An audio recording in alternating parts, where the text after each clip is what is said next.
keneen teg ko sa place ñetteel bi boo naree wor ci mairie bi ñu la fal ñu ne fa coppeel mairie bi nangu ko si sa loxo ñeenteel bi ñu dugal la kaso mais il faut que ñu protéger ko mais sinon dina am ñu bëri dinañ naxante ak Sonko ba Sonko fal leen maire après ñu war ko mu ngi nii instant jël nañ ci ay leçons yu bëri Sonko bu mu commencé politique ba tey ñu ngi koy wor rek léegi bii moo ci des bi nga wax nii moo ci des bi nga wax nii moo ci des léegi tey exemple tey moom li nga wax nii comme tey képp koo xam ne tey yaa ngi yegg benn poste nga xam ne tey heure boo waree am na lu lay xaar su boobaa il faut te nit lu mu gën a ragal mooy ku ko tëj ko so wala ko nangu alalam il faut que ñu dawal discipline il faut que discipline réew mi foog loolu kese moo ko mën a defar lu dul loolu mënu ko discipline rek ok merci Cissé ba ma jël caporal ñu ngi lay jaajëfal kontaan nañ jërëjëf merci commando Baye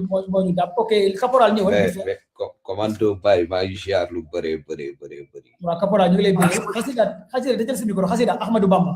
xasida dajal sa micro bon di am mbégte machallah bon ci fi nga teg sa tànk foofu la moi je t'encourage parce que bon je suis un ancien militaire boo xamante ni bon mosoon naa dugg sa live quoi mais non xamee naa la yow tamit xamee naa la show garde moo tax da nga yëg soo nu ma tooñee da nga yëg rek ma yëkkati loxo bi aujourd'hui man maa ngi évolué maa ngi nii en Espagne bon di am mbégte parce que xam nga on est intéressé ci géopolitique déggoo ñu ne le caporal n'est pas méchant mais il est trop emmerdant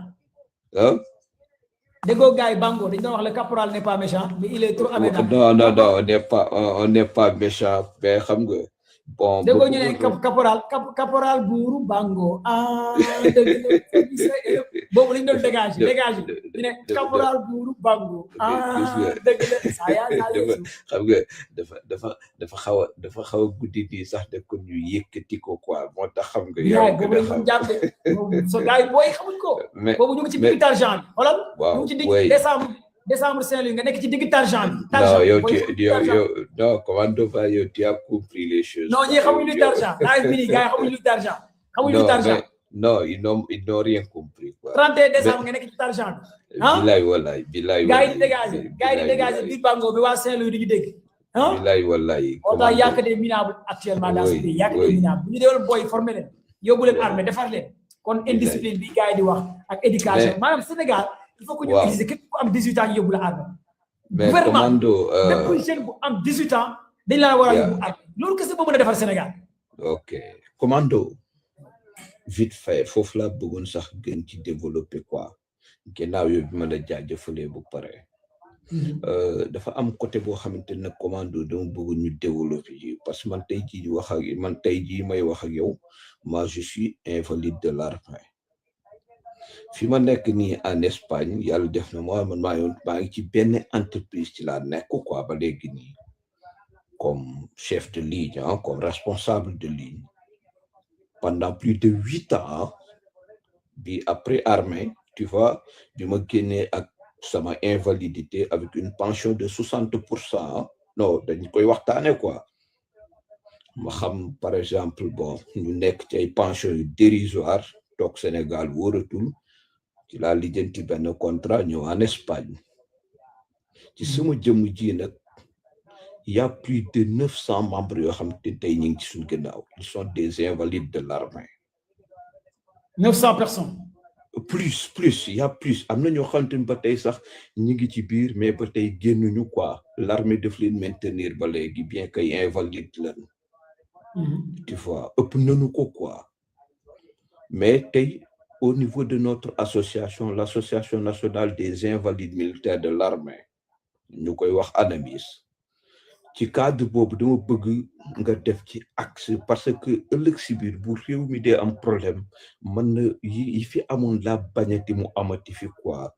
les invalides ñuy wàcc ci tali bi tu vois di taal ay pneu di tàngal dëkk bi policiers di ñu jàkkaarloo ak ñun di xeex entre hommes de tenue loolu rafetul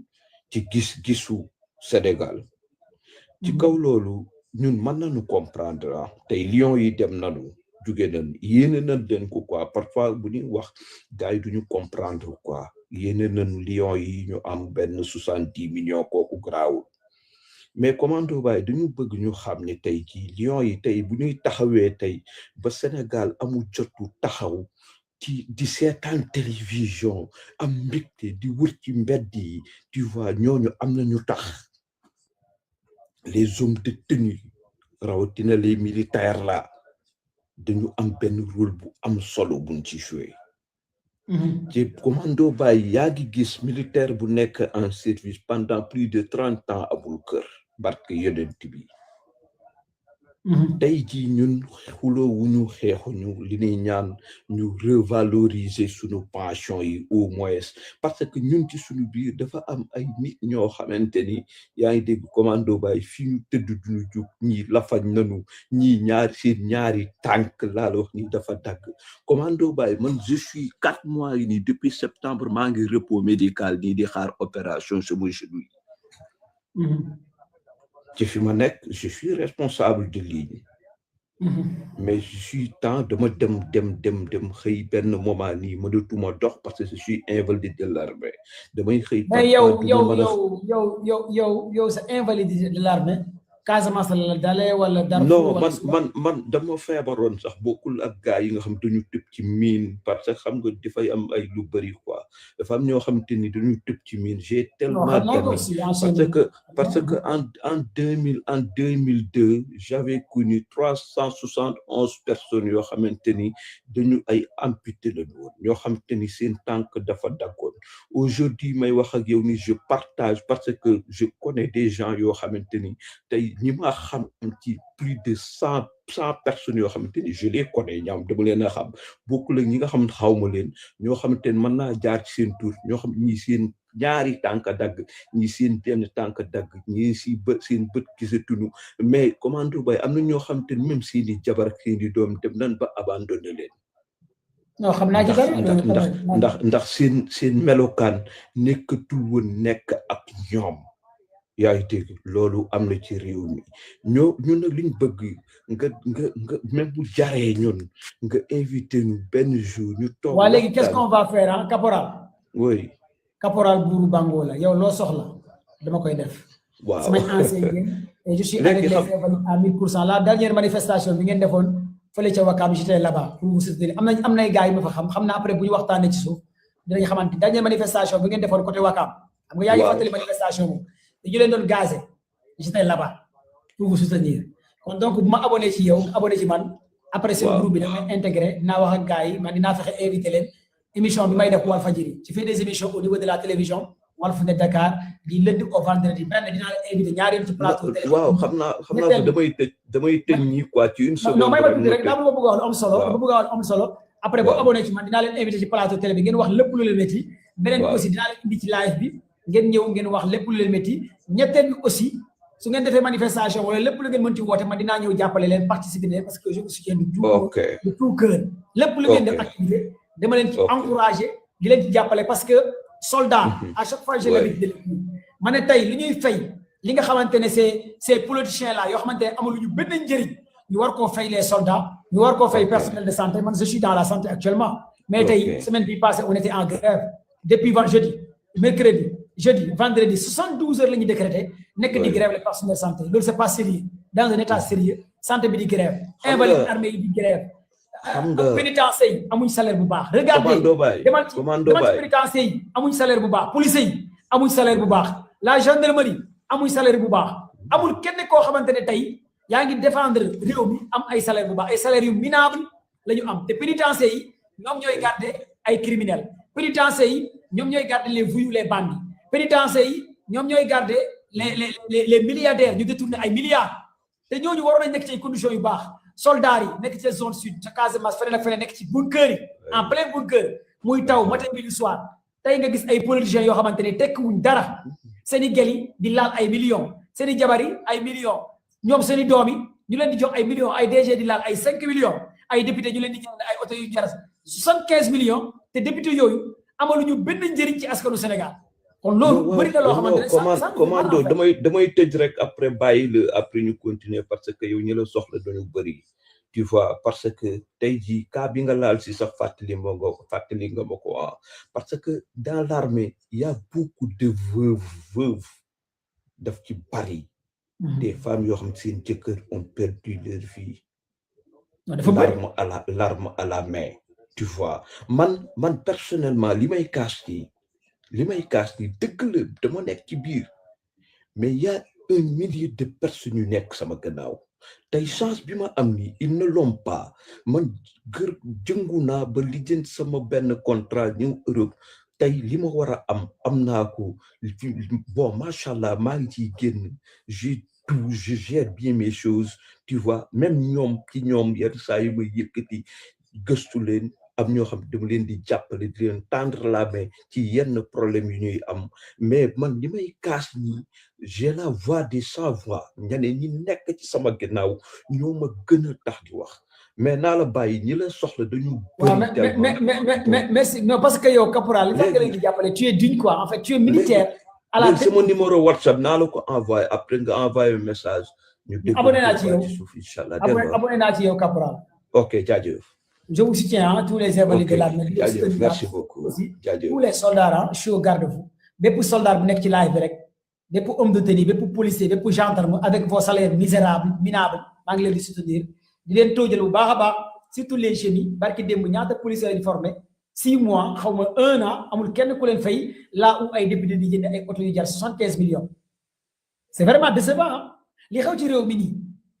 mais boo ko waxee gars yi lay mel sax parce que da nga gis affaire yoo xamante ne y a pas de rupture rupture bi moom amagul là moom je vous le dis fii moom y a aucun rupture bi doon gars yi dañu wax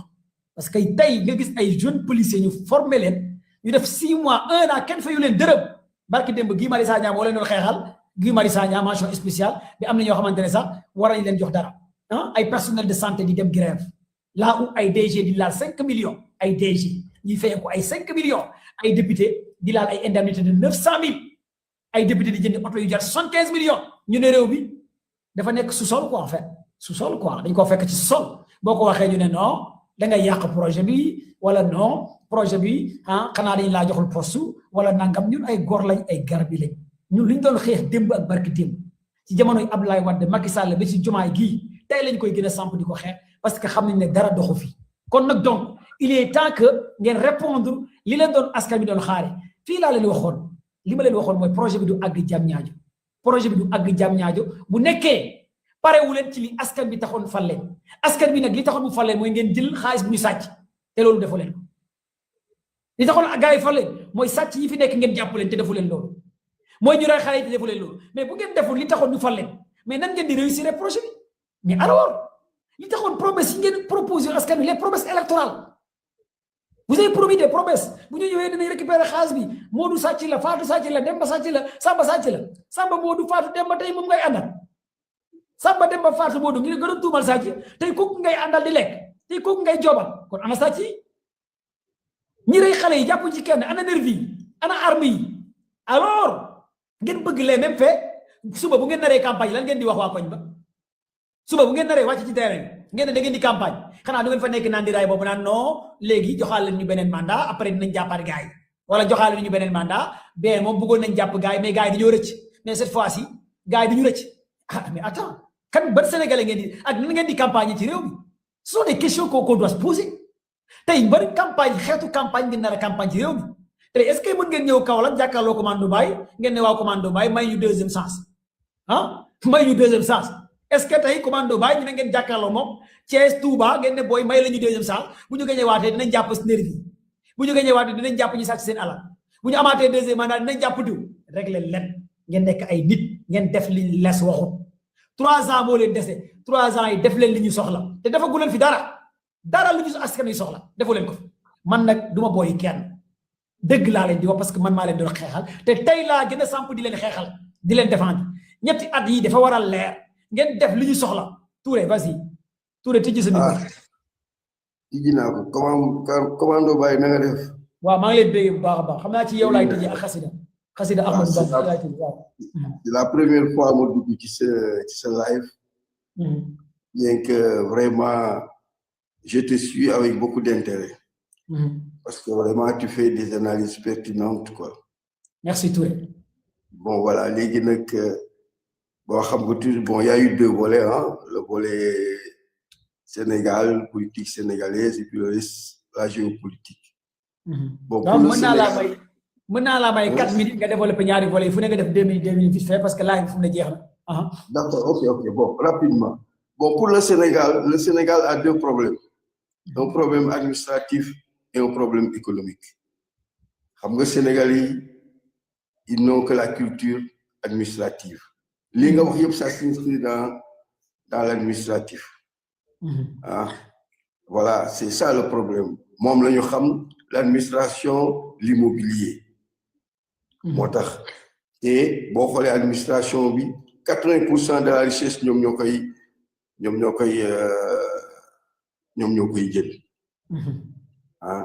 les producteurs, les 80% qui produisent ne prennent que les 20% de la richesse. Le problème du Sénégal, c'est la règle des 20-80. Bon, le Sénégal a un problème économique. Les deux secteurs, l'agriculture et l'industrie, ils ont créé richesse. C'est le problème. Il faut que nous développions ces deux secteurs-là. Mali, ils produisent 2 millions de tonnes de riz par année. Le Mali, 10 millions de tonnes de céréales, le Mali. Le Mali vient en deuxième position après le Nigeria en Afrique de l'Ouest. Et pourtant, on a ces moyens, on peut le faire. Donc, tout le problème du Sénégal, c'est un problème purement économique. Et parmi tous ces hommes politiques-là, quel n'est pas économie, moi, c'est le seul. Dengo Kerok, Mounan Bouffé Kenteo, de Ouadaka, de Yaka, immeuble, moi, développé Dakar, Sénégal, il se trompe. Il a raison. Mais comment Sonko peut réussir le projet alors que nous avons ñom nekkuñ ci angle bu mu nekk alors que mom Ousmane Sonko kessé mënta représenter tous les ministres, tous les députés, tous les DG, même au niveau de la présidence, une seule personne en fait. Mais quelle est la solution? Pour dire dans tout ce gouvernement réuni, bu ñu démé ba Sonko di attaquer ci Ndiafane, Kaolack, le ministre des Finances, ministre de réagir, ministre du Commerce, ministre de l'Agriculture, mais man daf may jaaxal. Té ñooñu ñu wara def seen liggéey, defuñ seen liggéey. Alors que mom Sonko joxe na instruction yi ñi mu àndal defuñ lu ñu war a def te moom moo leen di chef léegi nan la ñu mën a réussir ci équipe boo xamante ne le capitaine bi Ousmane Sonko nekk chef du gouvernement moom day joxe ay instruction kenn du ko respecté day ne nañ def nii kenn du def loolu mais comment on peut réussir un projet par rapport à ça. waaw xam nga dans un pays a toujours été développé par des nationalistes. Là ñu nga gis ñëpp Sonko rek moo ci nationaliste ak Guy Marius Sagna ak le directeur du port. Waly Diouf Bodiang. Waly. ñoom rek ñi ce ne sont pas des nationalistes. Lii nag pour Sonko c'est une expérience. Parce que concernant le choix des députés, tu sais, bon, man maa ngi fi à Tivaouane, bon, je sais comment on a choisi les députés. Bon, Sonko, en principe, bon, comme il y a un critère, mais c'est la première fois, donc c'est une expérience. Effectivement, députés, bon, il y en a qui n'ont pas les compétences, il faut le dire. Mais là, toujours est-il que je crois que bon, il y a le groupe parlementaire passif, quand même. Qui engagement envers le peuple sénégalais. Donc, nous comme nous avons def, un projet de loi allant dans le sens quand même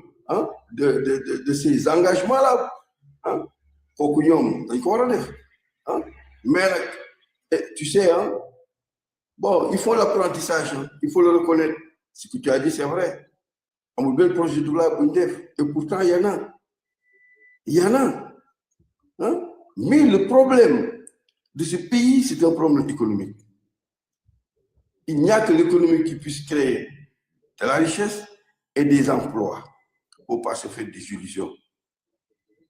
Machallah, c'est très fort. Je vais abonné ci yow prochaine fois su may defaat live comme que il fait nuit ma jëlaat la monsieur Touré parce que vraiment borom xam-xam nga quoi machallah nit ñu waa Tivaouane bu baax a baax. Donc dina ko dégg. Ok monsieur. Ouais, c'est vraiment très intéressant. Continue comme ça. Tu es un nationaliste. Moi, je te suis. Je te suis. Bon, moi, j'étais en France, j'ai enseigné l'économie et économie-gestion pendant 40 ans. Enseignant, quoi? Oui, j'étais professeur. Donc, tu supportes le projet, tu es avec le projet de Tahirou Sarr? Moi, je suis pastéfien. Ah, tu es pastéfien? Ah oui, bien sûr, bien sûr. Mais c'est comme si que j'ai l'impression que les pastéfiens, il y a certains pastéfiens, ils ne comprennent pas que, voilà, beaucoup de comprendre que être patriote, d'abord, c'est être nationaliste avant tout, d'abord. Comment je dis? Parce que des fois, moi, je me réclame patriote nationaliste. Parce que je sais que tu ne peux pas être patriote sans être nationaliste d'abord. Comme il y a des gens qui ne comprennent pas cet adage-là. Parce que quand je vois quelqu'un comme vous, nationaliste d'abord, ben patriote vous comprendre idéologie wala amu xam-xam day japp ne tu es avec Tahirou Sarr alors que tu es patriote. Ah non, mais la constitution a été élaborée par les nationalistes. La première constitution française de 1796 par les nationalistes. C'est eux qui ont programmé la République à la tête de Robespierre. Attention, nationalisme, patriote, tout le monde est patriote. Nationaliste, c'est la nation d'abord. La nation est au-dessus de tout.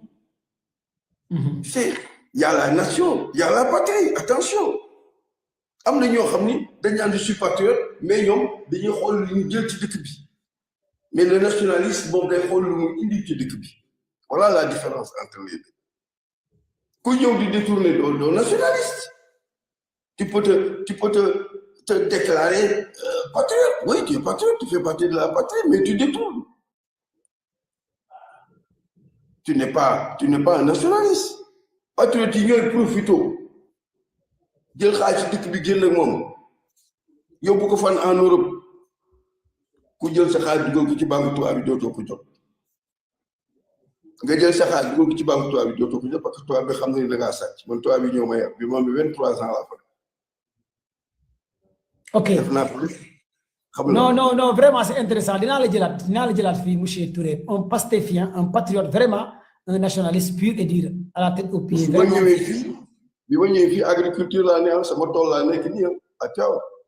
Thiaw na macha allah ay toolam. sama tool. ay toolu la. toolu la.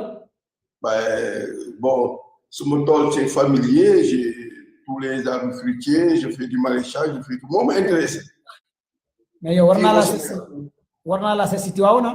waaye nag ma seet ci feu au Tiwaaw loolu laay def. En France je suis un professeur. non dinaa la seet si yow fa ma jël sa contact dinaa ñëw Tiwaaw seet si la. dëkk bi mbay leen soxla. très bien macha allah yow vraiment. mbay leen soxla quand même l'autosuffisance c'est possible. merci monsieur Touré léegi damay tëjee ak Samson gars yi def demande yëpp te mënuma leen jël ngeen baal ma àq tey gars yi def demande il fait nuit te damay arrêté léegi live bi il est 1h du matin au Sénégal léegi Samson tu as 3 minutes Samson diin officiel. salaamaaleykum. ñu lay commando. waaw. am mbégte kontaan lool. ci live bi. doon suivre tamitam sa ay sorties yu bari. parce que damay faral di ne ci réseaux sociaux yi lu bari. di nuyu grand Touré boobu wàcc. ak sama frère caporal. moom noo bokk bu ma neexee ma ni ñoo bokk ndey ak baay macha allah ñoo bokk benn dëkk. su ma déggee may wax balaa ngay continuer su ma la mënoon poser benn question peut-être nag mën na ne question nit wala question dof mais pourquoi ce profil bi pour lan la affaire icône bi nga def profil lii lan la ak pourquoi nga def ko. profil bi boo xoolee benn kii la ñu ngi koy tuddeeti benn genre image la nga xam ni lu mel ni livre moo tege fi kaw baat bi. waaw. nit bi mel ni dafay lire livre bi. waaw. dafay dellu ci yi isaaraat wane pour nit dafa war a yittewoo xam-xam nit bu fa xam-xam nekkatul rek karkaas moo fa des. macha allah. ok loolu moo tax rek ñu bàyyi. waaw parce que dama ko xool sànq nii profil bi mu xaw maa jox genre nit ku sumeeku ku def yaramu neen ku ñuy wane nii mais bopp bi mu ngi dafa mel ni ku téye boppam bi bopp bi la téye ñu dagg bopp bi téye ko quoi mu jaaxal ma loolu quoi mais li nga expliqué aussi vraiment c'est très intéressant macha allah non téere lañ teg ne ok wax la ni la nit bu fa xam-xam nekkatul rek doonatul nit quoi non xam nga man jàppale nga ma xam ak ñi nekk ci laaj bi aussi xam nañ ci dara quoi jàng nañ ci dara quoi ok yaakaar naa mbokk bi caporal bu fekkee mi ngi ci live bi ba léegi sama mbokk boobu nu bokk dëkk ba meewaan dina xam ki wax kan la Samsudeen bi nag du sama tur sama chaîne YouTube la ak sama chaîne TikTok mais toute façon daal xam nga lu ma tax a gën a yéeg franchement encouragé la ci dynamique bi nga amee bi ngay demee parce que dafa am toujours man lu may xool ci ñiy génn def ay sorties di wax pour réew mi di wax pour waa réew mi mais daf ci bari ñoom li ñuy wax lu mu am solo du ñëpp ko man déglu quoi parce que ñoom ñi koy wax da ngay sentir ni kii du nit ku am solo parce que nit bala ngay orienter nit na fekk yow nga sonne sa bopp ba incarner ay valeurs yoo nga xamante ni ku la déglu mën a laa jariñoo dama wax ni fii Sénégal di nga gis dëgg man ko wax mais fekk yow mi koy wax luy ci yow la dëgg boobu mën a génne jariñ parce que pare woo pour génne ko mais franchement que lu mu gën a neex ci say sorti musuma la seetaan benn yoon jamais ñu ne tey commando dafay insulter nit wala mu ngi wax gisaguma ko bopp jërëjëf mais man duma seetaan sax yoon doo ko mës a gis sax ci kaw su insha allahu rabbi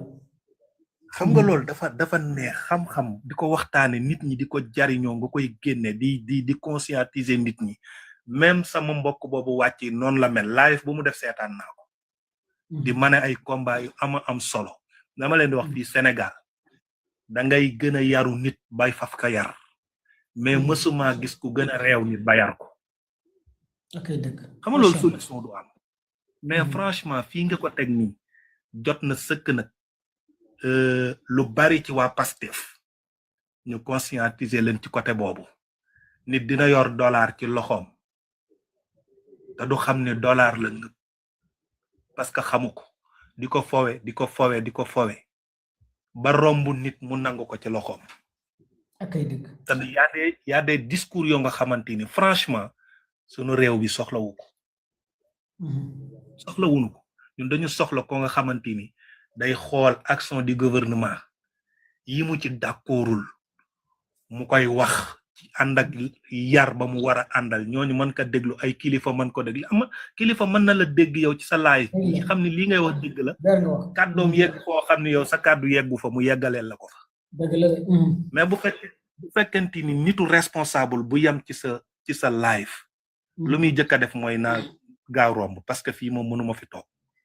franchement ñu ngi lay encourager bu baax kontaan naa ci yow Sam après dinaa abonné ci yow sax sa compte bi je pense que abonné naa ci yow abonné naa ci yow après nañ jokkoo ci suuf insha allah rabbi amul benn problème insha allah man dinaay faral di ñëw sa laaj jërëjëf Samsudeen jërëjëf aussi gars yi nga xamante ne boobu ba léegi yéen a ngi ci live bi maa ngi jégalu gis naa ñoom Fatima ñoom Ndiaye Barcelone ñoom Fatima Keita PDG ñoom Xasida